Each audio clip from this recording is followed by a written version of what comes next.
जय हिंद दोस्तों, कैसे हैं आप सब। तो आशा करते हैं कि आप सब अच्छे होंगे। और आज हम लोग देखेंगे बिहार फायरमैन का प्रैक्टिस सेट 7 देखेंगे। इससे पहले हम लोगों ने 6 तक कंप्लीट कर लिया है। यदि आप नहीं देखे हैं तो प्लेलिस्ट में जाइए, वहां पर आपको सारे वीडियोज मिल जाएंगे। और यह जो हम लोग सेट लगा रहे हैं तो यह विद्यासागर का है, जो कि यह गुरु रहमान सर का है। तो इसी से हम लोग प्रैक्टिस सेट लगा रहे हैं। हालांकि आपका जो सेट प्रैक्टिस 7 है, इसका PDF आपको सुबह में ही टेलीग्राम पर दे दिया गया था। तो यदि आप लोग टेलीग्राम ज्वाइन नहीं किए हैं तो वीडियो को डिस्क्रिप्शन में टेलीग्राम का लिंक है। और इसका PDF आपको पहले देने का मकसद ये है कि आप लोग भी इसका सेट लगा सके। और आपको शाम 8 बजे इसका सॉल्यूशन किया जाता है, तो आप इसका सॉल्यूशन करके अपना जो प्राप्त कर सके कि कितना आप लोग इसमें स्कोर कर पाए हैं। तो इसीलिए आपको ये पहले PDF दिया जाता है। चलिए हम लोग इसको शुरू कर लेते हैं। देखिए यहाँ से आपका मॉडल जो प्रैक्टिस सेट है वो 7 है। ठीक, यहाँ से देखिए पहला जो प्रश्न है, कह रहे कि द मैटर इज यहाँ पर presented systematically which word an adverb. इस वाक्य में जो है एडवर्ब के रूप में कौन सा प्रयोग किया गया है। तो इसमें जो है सिस्टमेटिकली है, यहाँ पर ऑप्शन डी में यही आपको एडवर्ब के रूप में प्रयोग किया गया है। ठीक, चलिए अगला प्रश्न हम लोग का है कि मानव शरीर की सबसे बड़ी ग्रंथि। तो मानव शरीर की सबसे बड़ी ग्रंथि कौन सी होती है। यकृत होता है। ठीक, यकृत का वजन लगभग आपको 1.5 से 2 किलोग्राम तक का होता है। ठीक, और यह जो होता है यकृत द्वारा ही पित्त का स्थापित होता है। और यह जो है हल्का पीला और हरे रंग का होता है। ठीक, इसका pH मान कितना होता है, तो 7.7 pH मान होता है यकृत का। ठीक, चलिए अगला प्रश्न हम लोग का है कि यूरिया का निर्माण कहाँ होता है। तो यूरिया का जो निर्माण है ये आपको यकृत में होता है। और यूरिया का रासायनिक सूत्र क्या होता है। ठीक, यूरिया का रासायनिक सूत्र NH2CONH2 होता है। ठीक, फिर से देख लीजिए, यूरिया का रासायनिक सूत्र होता है NH2 और CONH2। ठीक, चलिए अगला प्रश्न हम लोग का है कि व्याकरण की दृष्टि से कौन सा जो है शब्द विशेषण नहीं है। तो व्याकरण की से यहाँ पर दृष्टि से जो विशेषण शब्द इसमें आपका नहीं है वह जो है भय, ये विशेषण नहीं है। ठीक, भय जो है क्या है, तो यह एक भाववाचक संज्ञा है। ठीक, अगला प्रश्न है कि मलेरिया से प्रभावित अंग बताइए। देखिए मलेरिया से क्या प्रभावित होता है, तो इससे जो आपका तिल्ली और RBC जो है प्रभावित होता है। ठीक, देखिए मलेरिया जो है ये प्लाज्मोडियम परजीवी के द्वारा फैलता है। अगला प्रश्न हम लोग का है कि पेलाग्रा जिसको त्वचा दाद या 4D सिंड्रोम किस विटामिन की कमी से होता है। तो ये जो त्वचा दाद रोग है यह आपको विटामिन B3 की कमी से होता है। ठीक, आप लोग ऑप्शन ए कर लीजिएगा, विटामिन B3 की कमी से दाद रोग होता है। चलिए अगला प्रश्न हम लोग देखते हैं 7वें नंबर की बधू का बहुवचन रूप होगा। देखिए बधू का बहुवचन क्या होगा, यहाँ पर बधुएं होगा। ठीक, ऑप्शन आपका बी जो है भी लगाए हैं आपका सही है। और 8 नंबर हम लोग का कि क्रायोजेनिक डॉट को दर्शाता है, किसको दर्शाता है। तो क्रायोजेनिक जो है आपको कम तापमान को दर्शाता है, कम टेम्परेचर को। 9 नंबर प्रश्न कि स्कर्विक रोग किसकी कमी से होता है। तो स्कर्विक रोग जो है यह आपको स्कर्विक एसिड की कमी के कारण होता है। ठीक, ऑप्शन आप लोग ए कर लीजिएगा। और स्कर्विक रोग जो है विटामिन C के कमी के कारण भी होता है। ठीक, तो यहाँ पर आपको स्कर्विक एसिड दे दिया गया है। और विटामिन C का सबसे अच्छा स्रोत आपका आंवला होता है। अगला प्रश्न हम लोग का है कि किस सूक्ष्म पोषक तत्व को पौधे द्वारा मिट्टी को यहाँ पर आपूर्ति की जाती है, किस सूक्ष्म तत्व को। तो आपका राइट आंसर होगा यहाँ से जिंक को जो है पौधों द्वारा मिट्टी को आपूर्ति की जाती है। अगला प्रश्न है कि हरित क्रांति डॉट से संबंधित। तो ये हरित क्रांति किससे संबंधित है, आपका राइट आंसर हो जाएगा यह जो है गेहूं के उत्पादन से संबंधित है। ठीक, और देखिए भारत में हरित क्रांति के जनक किसे माना जाता है। तो SS स्वामीनाथन को। और विश्व में पूछा जाए तो यहाँ पर NR बर्लॉव को जो है माना जाता है। ठीक, अगला प्रश्न हम लोग का है कि विजयनगर साम्राज्य के पहले राजा कौन थे। तो वहाँ के पहले राजा की बात हो रही है तो वो हरिहर प्रथम थे। ठीक, आपको याद रखना है। और देखिए जो विजयनगर साम्राज्य का स्थापना किसने किया था, तो हरिहर तथा बुका ने 1336 ईस्वी में किया था। ठीक, चलिए अगला हम लोग का 13 प्रश्न है कि चित्तौड़गढ़ किस वंश की राजधानी थी। ठीक, चित्तौड़गढ़ किस वंश की राजधानी थी। तो आपका राइट आंसर होगा सिसोदिया वंश की जो राजधानी थी वह चित्तौड़गढ़ थी। ठीक, चलिए अगला प्रश्न हम लोग का है कि अहमदनगर की यहाँ पर किस रानी ने बादशाह अकबर का विरोध किया था। ठीक, अहमदनगर की किस रानी ने बादशाह अकबर का विरोध किया था, तो यह विरोध किया गया था चांद बीबी के द्वारा। अगला प्रश्न हम लोग का है कि निम्नलिखित में से कौन सा हरियाणा का पारंपरिक यहाँ पर रंगमंच है। हरियाणा का पारंपरिक रंगमंच कौन सा है, तो आपका राइट आंसर होगा ये जो स्वांग है, ये हरियाणा का पारंपरिक रंगमंच है। अगला प्रश्न हम लोग का 16 नंबर है कि गुजरात के सोमनाथ मंदिर पर किसने हमला किया था। तो सोमनाथ मंदिर पर जो है मोहम्मद गजनी के द्वारा हमला किया गया था और उन्होंने कुल जो है 17 बार जो है हमला किया था। ठीक, पहला जो हमला है वो आपको 1000 ईस्वी में किया था। ठीक, चलिए अगला प्रश्न हम लोग का है कि भूता गीत निम्नलिखित में से किस भारतीय राज्य से संबंधित है। ये भूता गीत, तो ये भूता गीत जो संबंधित है आपको केरल से। ठीक, अगला हम लोग का प्रश्न है कि रेफ्रिजरेटर निम्नलिखित में से किस सिद्धांत पर कार्य करता है। तो रेफ्रिजरेटर आपको वाष्पीकरण के सिद्धांत पर कार्य करता है। अगला है कि सर्वप्रथम सार्वभौमिक गुरुत्वाकर्षण स्थिरांक जी का मान यहाँ पर किसने निर्धारित किया था। यानी कि सबसे पहले जो है जी का मान जो है किसने निर्धारित किया, तो आपका राइट आंसर होगा यह किया गया था हेनरिक कैवेंडिश के द्वारा। ठीक, आपको याद रखना है हेनरिक कैवेंडिश के द्वारा किया गया था।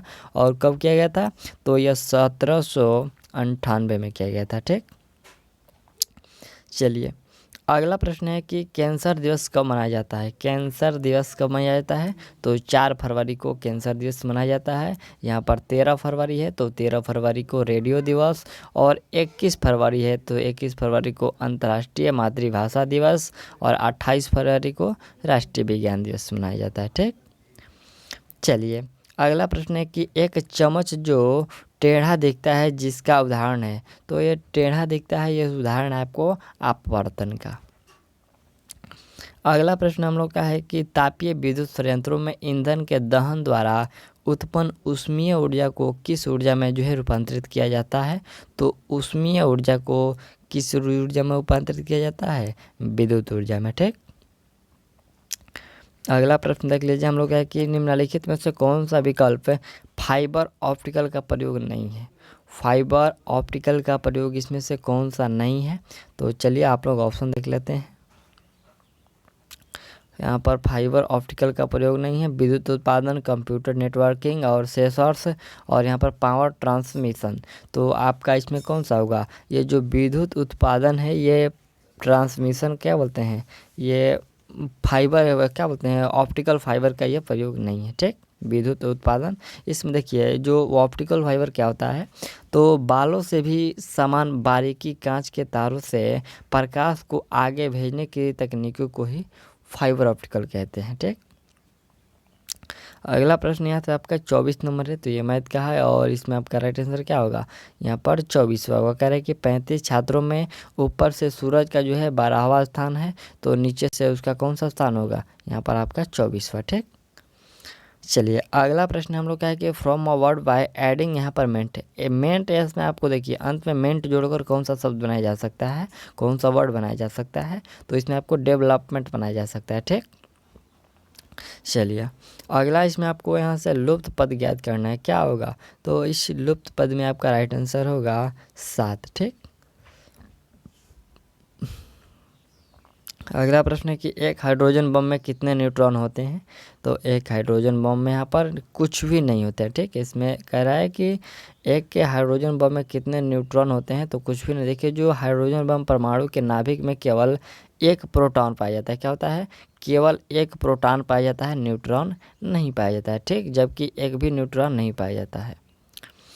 अगला प्रश्न यहाँ से हम लोग का है कि विच पार्ट यहाँ पर content the error find out, यहाँ पर find out and choose the answer. जैसे कि आइदर ही और हिज फ्रेंड वाज यहाँ पर इंटरेस्टेड इन लर्निंग इंग्लिश। इसमें आपको गलती देखना है कि कहाँ गलती हुआ है, आपको वहीं पर देखना है। तो हालांकि देखिए यहाँ पर वाज इंटरेस्टेड, ठीक। वहाँ पर वाज इंटरेस्टेड में गलत हुआ है, क्या है कि वाज के जगह पर आपको वेयर का प्रयोग होगा, ठीक। देखिए जब दो नाउन आइदर और से जोड़े जाए तो वर्ब का जो प्रयोग हमेशा और के बाद नाउन के अनुसार होता है, और जो फ्रेंड है यहाँ पर ये फ्रेंड जो है आपको प्लुरल है, तो इस यहाँ पर इस वाज के स्थान पर वेयर का प्रयोग होगा, ठीक। चलिए अगला प्रश्न है कि मुझे डॉट है कि आप मैंने यहाँ पर मेरे मनोभाव ना समझ सके, खाली स्थान के लिए आपको सही विकल्प देना है। तो देखिए यहाँ पर होगा कि मुझे खेद है कि आप मेरे मनोभाव ना समझ सके, ठीक। चलिए अगला प्रश्न है कि वह छोटी से छोटी संख्या ज्ञात कीजिए जिसको 1456 में जोड़ने पर यहाँ पर 6, 5, 4 से पूर्णतः विभक्त हो। तो वह छोटी से छोटी संख्या कौन है? वह संख्या है आपका 44, ठीक। चलिए अगला प्रश्न हम लोग का है कि माविसा सिंह निम्नलिखित में से किस खेल से संबंधित है? माविसा सिंह कराटे से, बैडमिंटन से, टेबल टेनिस या फिर वॉलीबॉल, कौन सा होगा? तो कराटे से, ठीक। माविसा जो सिंह है ये कराटे से संबंधित है। अगला पॉइंट हम लोग का है कि निम्नलिखित में से कौन सा देश पवन के देश के रूप में जाने जाते हैं? यहाँ पर पवन के देश के रूप में डेनमार्क को जानते हैं। अगला प्रश्न है कि यहाँ पर केंद्रीय ग्रामीण स्वच्छ कार्यक्रम कब शुरू किया गया था? तो यह कार्यक्रम जो है 1986 में शुरू किया गया था। नेक्स्ट प्रश्न हम लोग का यहाँ से 34 नंबर है कि MOU यहाँ पर पूर्ण रूप क्या होगा? देखिए यहाँ पर MOU का फुल फॉर्म पूछा गया है, तो क्या होता है इसका फुल फॉर्म? देखिए यहाँ पर आपका राइट आंसर हो जाएगा मेमोरी ऑफ अंडरस्टैंडिंग होता है, ठीक। क्या होता है? मेमोरी ऑफ अंडरस्टैंडिंग होता है। ऑप्शन आप लोग डी कर लीजिएगा। चलिए अगला प्रश्न हम लोग का है कि मंजीर मेला निम्नलिखित में से किस राज्य का लोकप्रिय मेला है? ये मंजीर मेला, ठीक।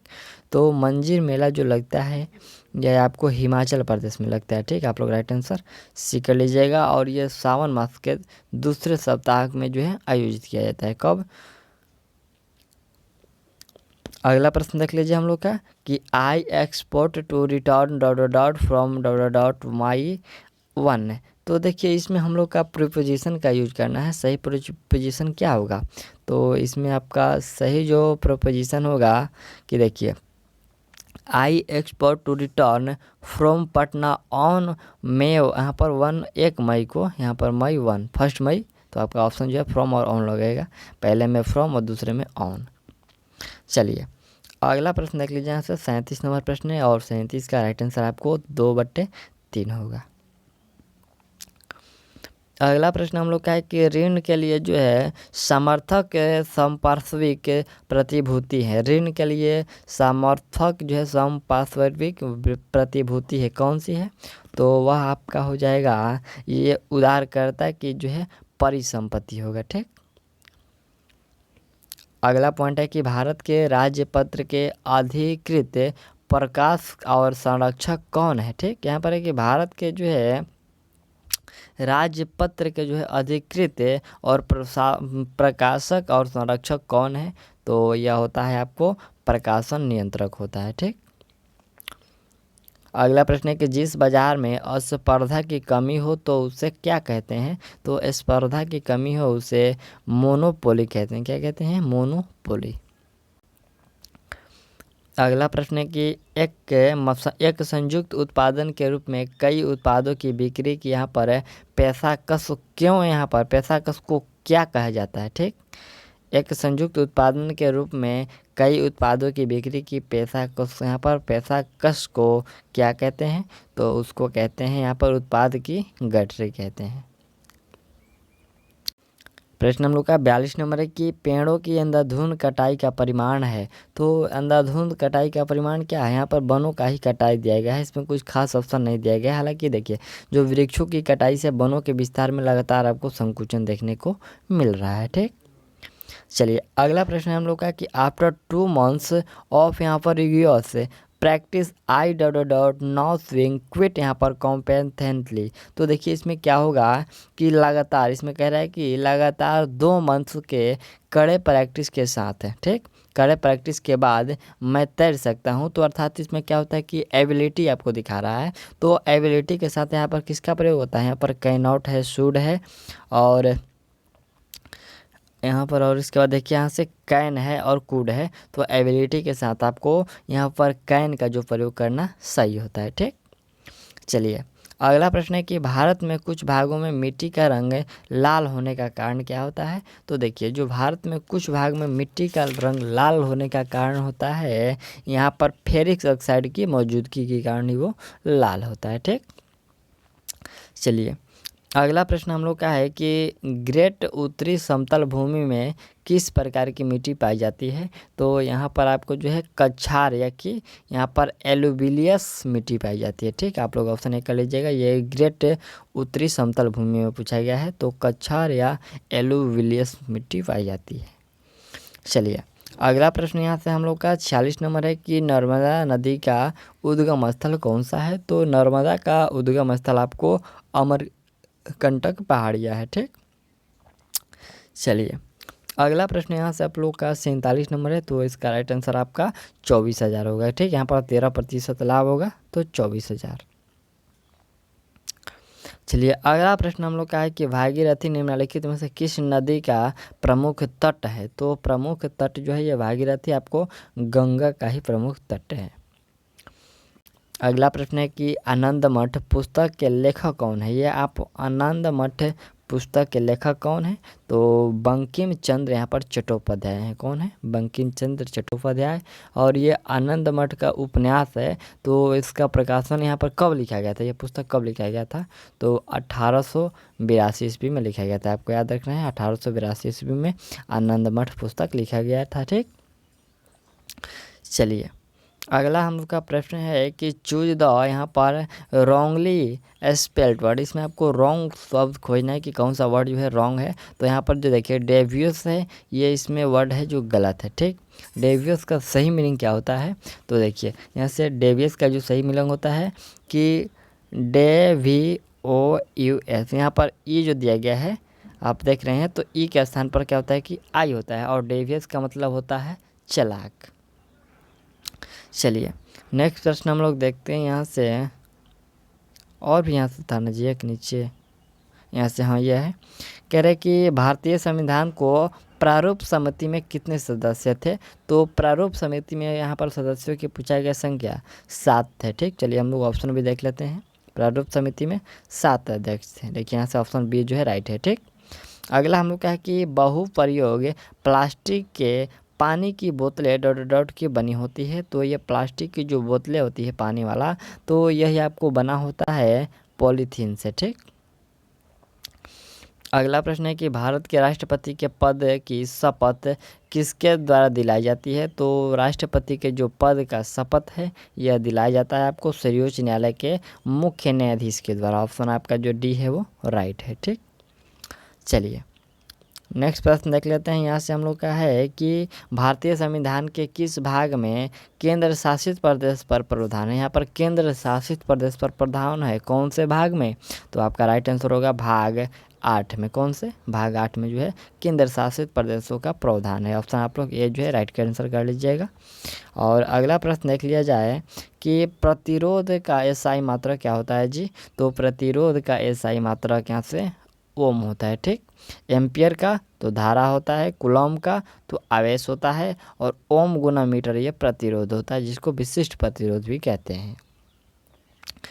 देख लीजिए कि सेलेक्ट द सिनोनिम ऑफ यहाँ पर स्पीड। देखिए यहाँ पर स्पीड का सिनोनिम यानी कि स्पीड का पर्यायवाची शब्द देखना है। तो स्पीड मतलब क्या होता है, स्पीड मतलब चाल होता है। और यहाँ से ऑप्शन ए देख लीजिए वेलोसिटी, तो यहाँ पर वेलोसिटी का मतलब वेग होता है। तो वेग और स्पीड दोनों समान ही है, तो आपका ऑप्शन ए जो इसमें राइट होगा। चलिए अगला प्रश्न है कि सिक्किम कब भारत का एक राज्य बना था। तो सिक्किम जो है भारत का राज्य 1975 में बना। अगला प्रश्न है कि भारत में किसी भी राज्य का मुख्यमंत्री बनने हेतु न्यूनतम आयु क्या रखना होगा। तो न्यूनतम आयु देखिए आपको राज्य का मुख्यमंत्री के लिए जो होता है वह आपको 25 वर्ष होता है। ठीक, चलिए अगला 59 नंबर प्रश्न हम लोग का क्या है, 59 का राइट आंसर आप लोग का 21 होगा। चलिए 10 यहाँ पर 60 नंबर प्रश्न देख लीजिए। 60 नंबर का क्या लगाए थे आप लोग। तो 60 का राइट आंसर आपका 25 होगा। चलिए अगला प्रश्न यहाँ से आपका 61 नंबर है और 61 का राइट आंसर आपको 1/√3 होगा। ठीक, आप लोग राइट आंसर कर लीजिएगा। और 62 नंबर हम लोग का है कि भारत के मुख्य निर्वाचन आयुक्त को उनके पद से कौन हटा सकता है। तो देखिए मुख्य निर्वाचन आयुक्त को उनके पद से जो हटा सकता है वह सांसद के दोनों सदन हटा सकते हैं। ठीक, ऑप्शन आप लोग कर लीजिएगा। और नेक्स्ट प्रश्न हम लोग का है कि translate the given sentence into Hindi. His यहाँ पर कंडीशन इज यहाँ पर पिटिएबल। तो यहाँ पर हम लोग का इसका हिंदी ट्रांसलेट क्या होगा कि हिंदी इसका ट्रांसलेट होगा कि उसकी हालत दयनीय है। ठीक, हिज कंडीशन इज पिटिएबल, उसकी हालत जो है दयनीय है। चलिए अगला प्रश्न हम लोग का है कि रामसर कन्वेंशन अंतर सरकारी संधि है जो ... के संरक्षण के लिए रूपरेखा प्रदान करती है। तो ये रामसर कन्वेंशन जो ऐसा है जो आपका ये आर्द्र भूमि होता है। ये रामसर कन्वेंशन क्या होता है कि आर्द्र भूमि होता है, जो यहाँ पर रामसर कन्वेंशन अंतर सरकारी संधि है जो आर्द्र भूमि के जो है संरक्षण के लिए रूपरेखा तैयार करती है।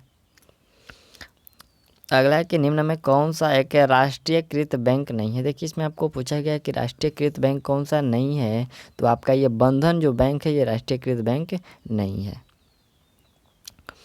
अगला प्रश्न है कि निम्नलिखित में से कौन सी ट्रॉफी या कप ब्रिज खेल से संबंधित कौन सी ट्रॉफी या खेल है। तो आपका राइट आंसर होगा ये जो थॉमस कप है, ये जो ब्रिज कप से संबंधित है। अगला यहाँ से हम लोग का प्रश्न है कि भारतीय मुद्रा नोट कहाँ जो है मुद्रित किए जाते हैं। ये पूछा गया कि भारतीय मुद्रा जो नोट है ये मुद्रित यानी कि कहाँ पर इसका छपाई की जाती है। तो नासिक में किया जाता है। ठीक, आप लोग राइट आंसर सी कर लीजिएगा, नासिक में। अगला प्रश्न हम लोग का है कि पृथ्वी के स्थलीय क्षेत्र में भारत का हिस्सा। देखिए यहाँ पर पृथ्वी के जो है स्थलीय क्षेत्र में भारत का हिस्सा आपको 2.8%। यहाँ पर विश्व में बात हो रही है तो 2.8%। अगला प्रश्न है कि सफ़ेद रेगिस्तान भारत के निम्नलिखित राज्यों में से किस में स्थित है। तो सफ़ेद रेगिस्तान जो स्थित है आपका गुजरात में। ठीक, आप लोग राइट आंसर कर लीजिएगा। देखिए गुजरात के पश्चिमी तट पर स्थित जो कच्छ के रण को सफ़ेद रेगिस्तान कहते हैं। किसको?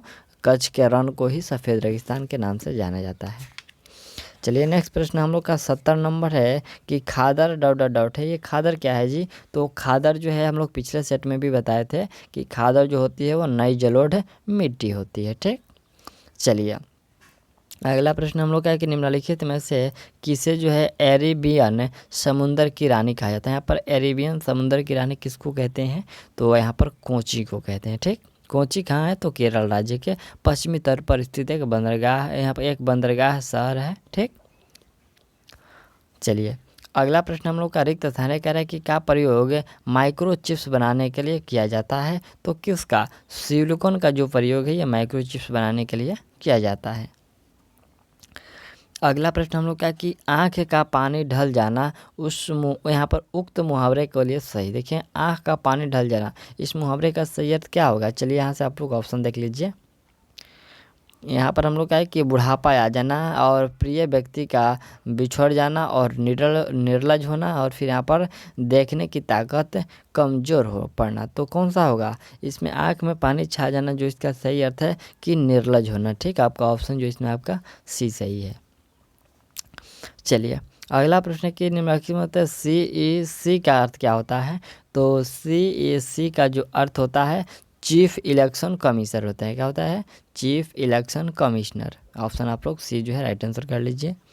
और अगला प्रश्न हम लोग का है कि बाण भट्ट की आत्मकथा किसकी जो है यहाँ पर औपन्यासिक कृति है। तो बाण भट्ट की जो आत्मकथा है यह है आपका हजारी प्रसाद द्विवेदी की औपन्यासिक कृति है। ठीक, चलिए अगला प्रश्न यहाँ से हम लोग का 76 नंबर है कि दाब को ... से मापा जाता है। तो दाब को किससे मापा जाता है जी? तो आपका राइट आंसर होगा दाब को बल एवं क्षेत्रफल के द्वारा मापा जाता है। ऑप्शन आप लोग सी कर लीजिएगा। ठीक, चलिए अगला प्रश्न हम लोग का है कि यहाँ पर choose the antonym of the given word. जैसे कि यहाँ पर स्टिंगी है तो स्टिंगी का ही आपको क्या करें कि विलोम शब्द देना है। तो स्टिंगी मतलब होता है कंजूस, और इसका एंटोनिम हम लोग कर सकते हैं जेनेरियस। जेनेरियस का मतलब होता है उदार। ठीक, चलिए अगला प्रश्न हम लोग का है कि ऑटोमोबाइल जो है यहाँ पर एग्जीहॉस्ट में जो है समाविष्ट महत्वपूर्ण तत्व है। तो यहाँ पर ऑटोमोबाइल एग्जीहॉस्ट में जो है समाविष्ट तत्व होता है वह आपका लेड होता है। ठीक, आप लोग ऑप्शन डी कर लीजिएगा। और अगला प्रश्न है कि निम्नलिखित में से कौन है उपधातु है। इसमें से कौन सा जो उपधातु है, तो आपका राइट आंसर होगा SI जो है यह आपका यहाँ से उपधातु है। ठीक, चलिए अगला प्रश्न हम लोग का 80 नंबर है कि निम्नलिखित में से कौन सा एक असंतृप्त कार्बन, यहाँ पर कार्बन यौगिक नहीं है। असंतृप्त कार्बन यौगिक इसमें से कौन सा नहीं है जी, तो आपका राइट आंसर क्या होगा, यहाँ से आपका राइट आंसर होगा ये जो ब्यूटेन है ये असंतृप्त कार्बन यौगिक नहीं है। ये जो ब्यूटेन होता है वह आपको संतृप्त हाइड्रोकार्बन यौगिक होता है। ठीक, चलिए अगला प्रश्न हम लोग का है कि दोजली हेडिंग नौपाषाण स्थल डॉट में स्थित है। देखिए जो दोजली हेडिंग नौपाषाण स्थल ये कहाँ स्थित है, तो यह स्थित है आपको असम में। ठीक, चलिए अगला प्रश्न हम लोग का है कि किस तत्व का परमाणु क्रमांक 3 है। तो परमाणु क्रमांक 3 किसका होता है, आपका लिथियम का परमाणु संख्या जो होता है वो 3 होता है। यहाँ से बोरॉन है तो बोरॉन का यहाँ पर 5 होता है। ठीक, यहाँ पर बेरिलियम है तो बेरिलियम का 4 होता है, सोडियम का 11 होता है। ये परमाणु संख्या पूछा गया है। चलिए अगला है कि निम्नलिखित में से कौन सी गैस अक्रिय गैस नहीं है। तो इसमें हम लोग का अक्रिय गैस नहीं है, यह हाइड्रोजन जो होता है ये अक्रिय गैस नहीं है। ठीक, चलिए अगला प्रश्न यहाँ से हम लोग का 84 नंबर है कि डॉट सोना को घोला जाता है। तो देखिए सोना को यहाँ पर एक्वारिजिया में घोला जाता है। ठीक, आप लोग ऑप्शन डी कर लीजिएगा। देखिए जो एक्वारिजिया या अम्ल रहा जिसको हाइड्रोक्लोरिक अम्ल भी एवं नाइट्रिक अम्ल है, इसका जो है 3:1 में अनुपात में मिश्रण होता है जो कि सोना और प्लेटिनम जैसे उत्कृष्ट धातुओं को अपने में सोख या घोल लेता है। ठीक, यहाँ पर क्या होता है कि एक्वारिजिया अनुपात 3 होता है और इसमें जो है नाइट्रिक अम्ल 1 अनुपात में होता है। इसी के घोल में जो है आपको सोना को घोला जाता है। चलिए अगला प्रश्न है कि मीथेन के जलने पर क्या होता है। तो मीथेन के जलने पर यहाँ पर कार्बन डाइऑक्साइड एवं पानी निकलता है। अगला प्रश्न है कि लोहे में जंग लगना एक सामान्य उदाहरण है किसका, तो यह आपको रासायनिक परिवर्तन का उदाहरण है। चलिए अगला प्रश्न हम लोग का है कि मीठे शीतलक पेय का प्रमुख घटक है। तो मीठे शीतल पेय का जो यहाँ पर सॉफ्ट ड्रिंक है तो इसका प्रमुख घटक क्या होता है, इसका प्रमुख घटक आपको यहाँ पर कार्बोनेटेड पानी होता है। ठीक, आप लोग ऑप्शन ए कर लीजिएगा। और अगला प्रश्न हम लोग का है कि ओजोन का रासायनिक फार्मूला, ओजोन का O3 होता है। ठीक, चलिए अगला हम लोग का 89 नंबर है कि ब्लीचिंग पाउडर का सर्वाधिक सक्रिय घटक। तो ब्लीचिंग पाउडर का सर्वाधिक सक्रिय घटक होता है यहाँ पर कैल्शियम हाइपोक्लोराइड होता है। ठीक, आप लोग याद रखिएगा कैल्शियम हाइपोक्लोराइड। और इसका रासायनिक सूत्र क्या होता है, तो Ca*O और Cl यहाँ पर कोष्ठ बंद करके यहाँ पर 2 होता है। ठीक, चलिए अगला यहाँ से हम लोग का प्रश्न है कि choose the correct meaning of the यहाँ पर गिवन एडम्स। जैसे कि गेट आउट ऑफ हैंड, यहाँ पर है कि गेट आउट ऑफ हैंड यानी कि नियंत्रण के बाहर। तो इसका एडम्स यानी कि मुहावरा क्या होगा, तो इसका समान जो अर्थ होगा वह होगा कि to be out of control. क्या होगा, to be out of control. आप लोग ऑप्शन जो है 20 में राइट आंसर कर लीजिए। चलिए अगला प्रश्न हम लोग का है कि यदि एक पदार्थ का pH मान 7 से कम हो तो उसे क्या यहाँ पर तो इसे माना जाएगा, तो 7 से कम है तो इसको क्या कह सकते हैं, एसिड तेजाब कह सकते हैं यानी कि अम्ल कह सकते हैं। राइट आंसर आप लोग सी कर लीजिएगा। और अगला प्रश्न देख लीजिए, यहाँ से हम लोग का है कि भारत स्टेज उत्सर्जन मानक किसे संदर्भित करते हैं। तो यह संदर्भित करते हैं वाहनों से होने वाले प्रदूषण को। अगला हम लोग का है कि परिमल का समानार्थक शब्द है। तो परिमल का समानार्थक यहाँ पर सर्वोत्तम गंध होता है। ठीक, परिमल का समानार्थक तो सर्वोत्तम गंध है। अगला प्रश्न है कि निम्नलिखित में से कौन सा DDT के संबंध में सच है। ठीक है, इसमें आपको DDT के संबंध में सच है यानी कि इसका फुल फॉर्म ही पूछा गया है। ठीक, फुल फॉर्म नहीं पूछा गया, यहाँ पर उसके संबंध में सच है। क्या सच है, चलिए हम लोग देख लेते हैं। तो इसका है कि यह एक जो है संपर्क, यहाँ पर संपर्क कीटनाशक है। ठीक, क्या क्या है, ये संपर्क जो है कीटनाशक है और इसका फुल फॉर्म होता है डाइक्लोरो डाइफिनाइल और ट्राइक्लोरो इथेन होता है। ठीक, फिर से देख लीजिएगा, यहाँ पर DDT का फुल फॉर्म होता है डाइक्लोरो डाइफिनाइल और ट्राइक्लोरो इथेन होता है। अगला प्रश्न है कि निम्नलिखित में से 2015 में खोजे गए अणु एंटीबायोटिक का नाम क्या है। तो उस एंटीबायोटिक का नाम है यहाँ पर टैक्सोवैक्टीन। क्या है, टैक्सोवैक्टीन। यहाँ पर थोड़ा सा धुंधला दिख रहा होगा। चलिए अगला हम लोग का प्रश्न है कि गढ़ का टांग, यहाँ पर गढ़ का टांग निम्नलिखित में से किस जनजाति का राज्य था। किस जनजाति का राज्य था ये जो गढ़ का टांग था। तो आपका राइट आंसर होगा यह जो है गोंड जनजाति का था। ठीक, चलिए अगला प्रश्न देख लिया जाए हम लोग का कि which part of speech in enough is enough in the sentence. कह रहा है कि enough is a good as a feast. तो इसमें हम लोग का इनॉथ का प्रयोग है नाउन के रूप में हुआ है और क्योंकि इसके अनुसार वाक्य में जो है हेल्पिंग वर्ब इज का भी प्रयोग हुआ है। ठीक, तो इसमें क्या करना है, तो इसमें आपको जो है एनॉथ का प्रयोग नाउन के रूप में किया गया है। ठीक, चलिए अगला हम लोग का प्रश्न है कि भेड़ का वैज्ञानिक नाम बताना है। भेड़ का वैज्ञानिक नाम क्या होता है जी, तो इसका वैज्ञानिक नाम होता है ओविज आई। यहाँ पर ओविज आइरिज होता है। क्या होता है, ओविज आइरिज ये जो होता है ये भेड़ का वैज्ञानिक नाम होता है। और यहाँ पर हेमोसेपियंस है तो ये मानव का होता है और ये राना टेरिना है तो ये मेढक का होता है। ठीक, और फिर यहाँ पर बोस एंडिकस है तो ये गाय का वैज्ञानिक नाम होता है। ठीक, चलिए अगला प्रश्न हम लोग का है कि फ्लोरोक्विनोन किसकी रासायनिक नाम है। फ्लोरोक्विनोन जो है ये किसका रासायनिक नाम है, तो ये विटामिन के का रासायनिक नाम है। ठीक, विटामिन ई का रासायनिक नाम क्या होता है, तो टेकोफ्रेल होता है। और यहाँ पर विटामिन B12 का रासायनिक नाम तो साइनोकोबालामिन होता है और विटामिन ए का रासायनिक नाम रेटिनॉल होता है। ठीक, अगला है कि सिर में कुल कितने हड्डियाँ होती है। तो सिर में आपको कुल हड्डियों की संख्या आपको क्या होगा 29 होता है। ठीक, यहाँ से 14 दिया गया है तो 14 आपको जो है यहाँ पर फेशियल की कुल हड्डियाँ होती है यानी कि फेस पर कुल हड्डियाँ होती है जो 14 होती है। और यहाँ से 8 है तो ये 8 आपको कपाल में हड्डियाँ होती है। ठीक, 24 है तो ये पसलियों की कुल संख्या होती है। ठीक, पसलियों में हड्डियों की संख्या 24 होती है। ठीक, और कान में कितना होता है, तो कान में 6 होता है, 2 2 करके उसमें हड्डियाँ होती है। ठीक, तो इसमें हम लोगों ने जो है 100 प्रश्नों तक देख लिए और आप लोग इसमें देख लीजिए कि आप इसमें कितना सही कर पा रहे हैं। इसमें हम लोग का जो सेट प्रैक्टिस है ये आपका 7 था। ठीक, और इसमें आपका जो अगला जो सेट 8 है आपको कल इसका PDF और शाम को सॉल्यूशन मिल जाएगा। तो मिलते हैं अगले वीडियो में और आप लोग देख लीजिए इसमें आप लोग कितना सही कर पा रहे हैं, आप लोग कमेंट जरूर करिए। ठीक, तो चलिए मिलते हैं अगले वीडियो में और तब तक के लिए थैंक्स ऑल दी बेस्ट।